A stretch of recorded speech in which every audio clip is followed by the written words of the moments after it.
Good morning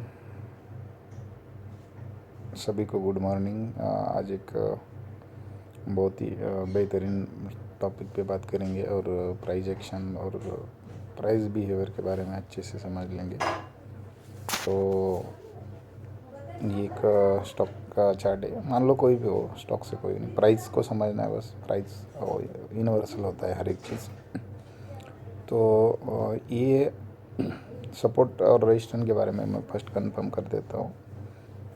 हर कोई कहता है ये रेजिस्टेंस है, ठीक है, लेकिन ये रेजिस्टेंस है, लेकिन अगर ये ब्रेक डाउन हो गया ना इस रेंज का, तो ये एक टाइप से डिमांड से रेजिस्टेंस का, यानी इसको बोलते वॉल्यूम इनबैलेंस जोन। वॉल्यूम का एक इनबैलेंस जोन होता है, मतलब जोन के बहुत सारे टाइप होते हैं। इसमें एक टाइप है वॉल्यूम इनबैलेंस जोन।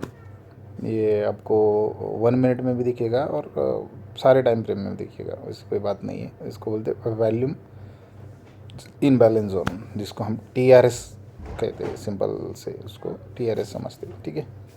तो ये जो इनबैलेंस जोन होता है, इसको अगर आप इतना प्राइस एक्शन समझ लेंगे, या का जो प्राइस एक्शन है ये जो हुआ है, तो इसको अगर समझना है तो आपको फर्स्ट आपके माइंड सेट में ये होना चाहिए कि मेरा अपर लेवल कहाँ पे है, मतलब अपर लेवल में इनबैलेंस जोन कहाँ पे है। तो वॉल्यूम इनबैलेंस जोन ऊपर था, जो उसको ये स्टॉक निकाल नहीं पाया। तो यहाँ पे अगर आपको ऐसा लगता है कि इसका ब्रेकआउट हो गया या इसका ब्रेकआउट हो गया, अभी ऐसा होगा, तो ये सब पॉसिबल नहीं है।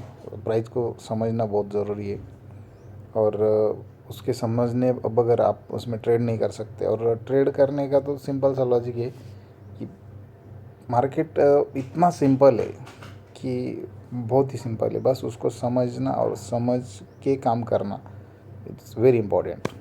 आगे चलते या इसी टाइप से सोचेंगे, और आगे एंट्री भी मिली है बाई की, उसके भी बारे में बात करेंगे, ठीक है। तो नेक्स्ट प्राइस ने क्या कर दिया, यहाँ पे एक इनबैलेंस जोन बना दिया, ठीक है। अब ये कैसे होता है इसके बारे में भी डिस्कशन कर लेता हूँ एक बार।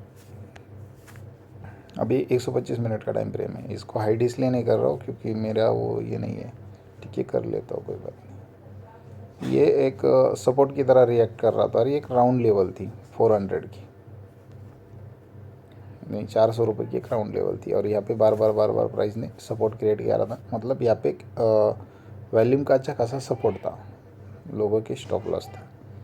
तो प्राइस अप साइड कब जाएगी, डाउन साइड कब जाएंगी, उसके बारे में भी मैं जस्ट लगे समझाता हूँ आपको। पहले इस चीज़ को क्लियर कर लेते हैं, ठीक है। एक इनबैलेंस जोन होता है, और ये हमेशा ये TRS कहते हैं हमेशा, और ये 99% वर्क करता है मार्केट में आज के डेट में। तो ये बढ़िया काम कर रहा है हमारे लिए, तो अच्छा खासा चल रहा है, ठीक है। तो ये एक इनबैलेंस जोन होता है। उसके बाद में मैंने आपसे हमेशा कहा है कि जहाँ से प्राइस टूटती है ना, वो सप्लाई होता है। जहाँ से प्राइस टूटती है, मतलब ये तो पूरा पुल बैक की तरह कंसिडर किया जाएगा यहाँ तक, लेकिन यहाँ से प्राइस ने एक रेंज बना के तोड़ा है मार्केट को नीचे, ये ना, ये रेंज बना के टूटा है यहाँ से। तो ये एक इम्पॉर्टेंट जोन बन जाता है, वॉल्यूम का इम्पोर्टेंट जोन बन जाता है। तो अब मैं यहाँ बाय का प्लान इस तरह से कर सकता हूँ। मेरे को फर्स्ट ये चाहिए कि प्राइस यहाँ से अप साइड चले जाए, ये सप्लाई को टेस्ट कर ले, ये फर्स्ट कंडीशन है बाय करने के लिए। टेस्ट हो गया, या तो उसके ऊपर छोटा मोटा निकल जाए या फिर कुछ भी हो जाए, लेकिन ये कोई मायने नहीं रहता है, ठीक है। बाद में प्राइस आ जाए, यहाँ पे ही सपोर्ट बनाए, मतलब बीच में ही सपोर्ट बनाए, और जो नीचे का डिमांड है वहाँ तक ना आए।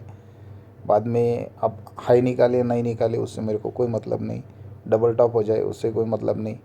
प्राइस डिमांड में आ जाए, और डिमांड में आने के बाद में मेरे को एक पॉजिटिव प्राइस एक्शन मिल जाए। जैसे ही पॉजिटिव प्राइस एक्शन मिल जाएगा, मैं बाय के लिए रेडी हूँ। ये एक कंडीशन होती है।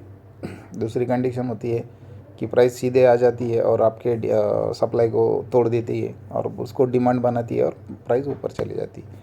यानी कुल मिला के प्राइस का नेचर और प्राइस का स्ट्रक्चर इज़ वेरी इंपॉर्टेंट ना। आप सोचेंगे यार इतना नीचे नीचे आ गया, तो आपको लगेगा यार यहाँ से बाय को जा सकता है, तो लेकिन अपने रूल अगर सही बनाए तो मार्केट आपको रिवॉर्ड 101% देगा।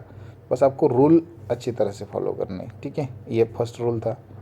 यहाँ से अगर देखोगे तो मतलब समझ लो बस, इम्पोर्टेंट है इसमें। ये एक TRS एरिया था जिसे प्राइस ने निकाला नहीं है, ठीक है। उसके बाद में ये एक TRS एरिया था जिसे प्राइस ने निकाला नहीं है। मतलब अपना डाउन साइड में जाने का मतलब अप साइड में जाने का अभी तो कोई व्यू नहीं है, ठीक है। और नीचे चलते प्राइस ने कहाँ से ब्रेक डाउन किया, तो यहाँ से ब्रेक डाउन किया, ठीक है। अभी देख रहे हैं अब प्राइस ने यहाँ पे ब्रेकआउट दिया है, मतलब यहाँ से निगेटिव होने का या निगेटिव थॉट आने का। हाँ, यहाँ तक मेरे दिमाग में एक हो सकता है कि प्राइस यहाँ तक पुल बैक के लिए आ सकती है। कहाँ तक? यहाँ तक पुल बैक के लिए आ सकती है, ये मेरे दिमाग में हो सकता है, या मैं उस तरह का भी प्लान करता हूँ। लेकिन अगर ये नहीं हुआ है तो ये 100% ऊपर जाएगा। इस तरह से ट्रेड का प्लान होता है, ना कि रैंडम एक ग्रीन कैंडल बन गई बाय को जाएगा, एक रेड कैंडल बन गई तो नहीं। पूरा प्राइस एक्शन को समझ के प्लान किया जाता है। Thank you. आपसे इससे बहुत कुछ सीखने को मिल जाएगा और ओवर ट्रेडिंग नहीं होगी। और एक चीज़, मैं हमेशा ट्रेंड लाइन ड्रॉ करता हूँ, तो ट्रेंड लाइन एक अंडरस्टैंड के लिए होती है, समझने के लिए होती है कि ट्रेंड क्या प्रेजेंट कर रहा है। और उसका कोई मीनिंग नहीं होता है कि ये ब्रेकआउट हो गया या अमका हो गया। वो बस वेव को प्रेजेंट करने के लिए होती है, जो भी डाउन वेव चल रही है उसको प्रेजेंट करती है।